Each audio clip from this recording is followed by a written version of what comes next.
very few avenues for students in all areas, right? So you've cut off the job avenue. Now you're cutting off the exam avenue. You're saying, you know, you can take an exam, you can study, you can work as hard as you want. On the last date, we're going to tell you that the exam is cancelled. So, you know, that avenue is also shut. You've shut avenues like Agniveer. You've shut avenues like the public sector. So the youth of India have nowhere to go. It doesn't matter whether you're an IIT graduate, IIT student, or you're trying to join the army. The youngsters in India simply have no way through. And it's not just a educational crisis. It's a crisis in pretty much every sphere that we are facing. Now, before the elections, it was very clear that there was massive control of the media, massive control of the other institutions, so people were quiet.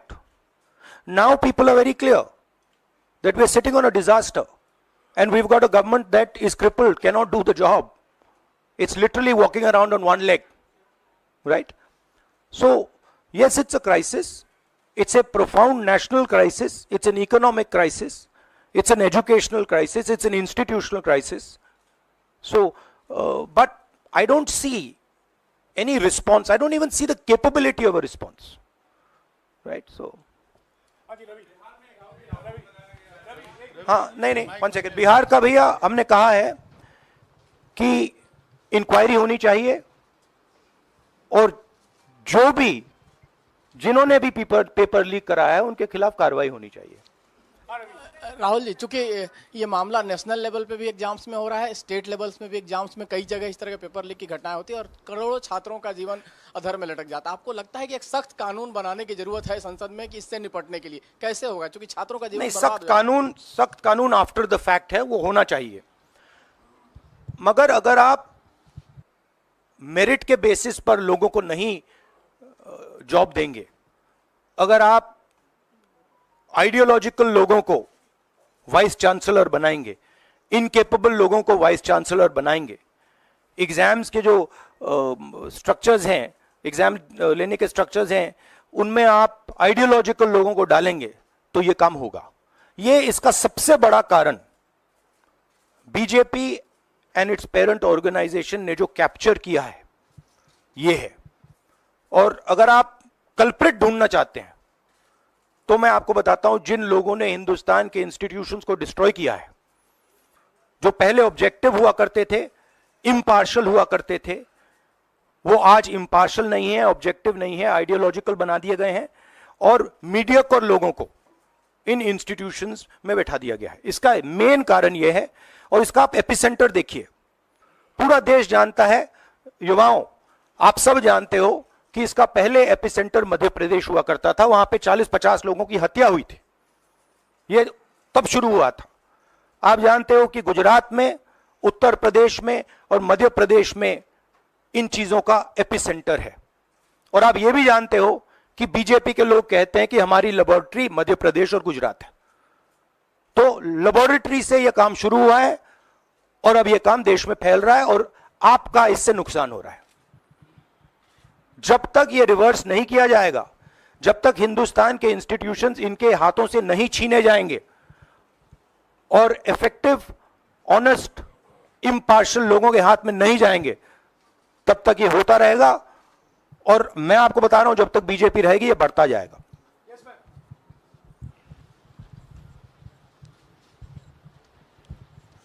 Sir, NTA के अंदर सारे exams आने लग गए हैं, NEET भी, net भी, और इवन कॉलेज एडमिशन्स भी उसी पे हो रहे हैं। तो आपको लग रहा है ट्रांसपेरेंसी कहीं ना कहीं वहीं ख़त्म हो जा रही है, क्योंकि वो एक एजेंसी जो है वही सारा कंडक्ट करा रही है।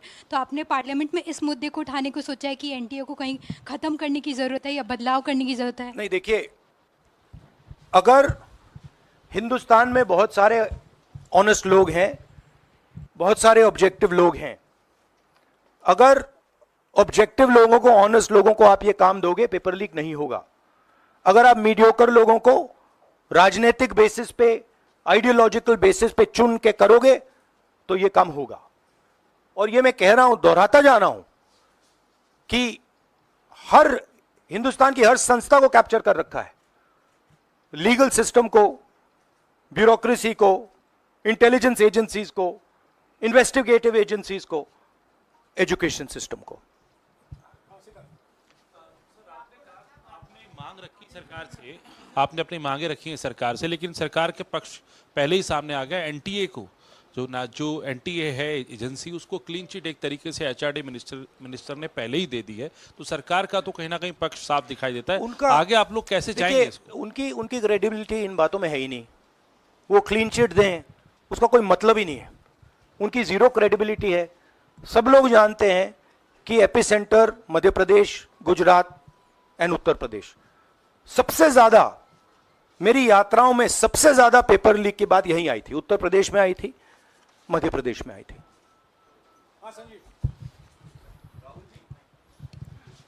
Rahul ji, NTA has conducted one test and which has been cancelled. The other is under doubt, you know, and the court is looking into it. Would you say that the agency like NTA is incapable of conducting such examinations, because two main examinations, and you want it to be disbanded or something? No, I would say that if you let people who know how to run these things and you promote people based on merit, there are multiple ways in which you can do exams successfully. If on the other hand, you are constantly posting people who are mediocre, who do not have the skills to do these jobs, and you're posting them simply because they come from your same ideology, no system is going to work. You can change whatever system you want. If the people who are being put into that system are mediocre and being put in for the wrong reasons, it is never going to work. Sir, Last question. Sir, NEET, specifically on NEET examination, there is of course investigation that is going on, but the scheduled counseling session is not been delayed. It is going to happen as per schedule. So do you think that this is a mere eyewash when it comes to the investigation, saying that investigation bhi ho rahi hai, but then they are not delaying the Look, session? they can eyewash whatever they want, but they are going to get such pressure from the opposition that they're going to think twice about whatever they're doing, because we are not going to allow this type of activity to be done as far as our students are concerned. Our students sit there, they work, they spend months, they dream about these exams for years, they spend huge amount of money. So the opposition is simply not going to allow any of this eyewash that is taking place. We will make sure that we put so much pressure on them that this issue is resolved. Okay, Janendra, last question. Sir, Janendra, jaldi.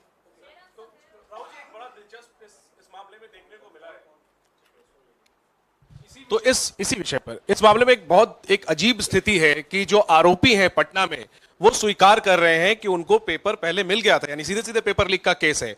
और सरकार की तरफ से पहले तो clean chit दे दी गई, paper leak से इनकार कर दिया गया, और अब बिल्कुल रेडियो साइलेंस है। नेट कैंसिल हो गया, नीट पर अभी भी स्थिति साफ नहीं है। तो ये जो स्थिति है, आरोपी कह रहे हैं पेपर लीक हुआ, मंत्री कह रहे हैं नहीं हुआ, इस पर आप क्या सोचते हैं? और नो कॉन्फिडेंस मोशन पार्लियामेंट में आप लोग लाने की कोशिश करेंगे? Silence is because Prime Minister is crippled. Right now, Prime Minister's main agenda is the Speaker. So he is not bothered about NEET, he is not bothered about all these things. He is bothered about कि भैया मेरी सरकार निकल जाए यहाँ से और मेरा Speaker बन जाए. Right? That is where he is right now. That's where his mind is. Right? So, essentially the main thing is that we have a government now, right, and a Prime Minister now, who will find it very difficult to function. The Prime Minister, if I might say so, is psychologically broken. He has collapsed, psychologically collapsed. And he will struggle, knowing his personality, he will struggle to run a government like this. Because his entire sense of running a government, the idea of running a government, Mr. Modi's idea is to generate fear in people, to frighten people, to make people not speak. You're aware of that. Now what has happened is people are not scared of him. And you saw the other day, I think somebody in Varanasi itself threw a chappal on his car. Right? So it's very clear. The basic concept of Modi has been destroyed in this election. If we were faced with if right now you had a Vajpayee ji or a Manmohan Singh ji, they might be able to survive what they are faced with. Because there is humility, there is conciliation, there is respect. But Narendra Modi does not believe in any of these things. Narendra Modi believes my way or the highway. And now suddenly is found that earlier there were Congress people who were not scared of him. Now nobody in the country is scared of him. Right? So psychologically it's almost a fatal blow for the Prime Minister, and he's going to really struggle. And of course now we have a stronger opposition. So it's going to be interesting and quite a lot of fun. Thank you. देखिए क्या हुआ, आपने जो नरेंद्र मोदी जी का जो concept था और वो गुजरात में शुरू हुआ था, गुजरात से वो गुजरात मॉडल फिर वो नेशनल लेवल पे लाए। कॉन्सेप्ट क्या था? कॉन्सेप्ट था मार्केटिंग, हजारों करोड़ रुपए की मार्केटिंग और डर, एजेंसी का डर, मीडिया का डर, सरकार का डर। अब हुआ क्या? अब देश में कोई उनसे डरता ही नहीं है। मतलब एक तरीके से रिडिक्यूल करते हैं। जो पहले 56 इंच की छाती थी, अब नंबर तो नहीं दे सकता हूं, बट 30-32 हो गई है। राइट? तो अब पूरा जो ढांचा था, इतना बड़ा गुब्बारा था, वो इतना बड़ा हो गया। अब इससे नरेंद्र मोदी जी को साइकोलॉजिकल बहुत टेंशन होगा, बहुत प्रॉब्लम होगी, क्योंकि उनका जो काम करने का तरीका है वो लोगों को डराने का है, धमकाने का है।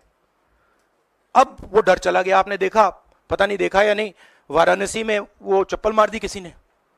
अब आप इमेजिन कीजिए, चुनाव से पहले अगर कोई मारना भी चाहता था डरता, तो वो जो डर था वो गायब हो गया, खत्म हो गया। और इंटरनल भी प्रॉब्लम्स हैं, इनकी पार्टी में प्रॉब्लम्स हैं, इनके पेरेंट ऑर्गेनाइजेशन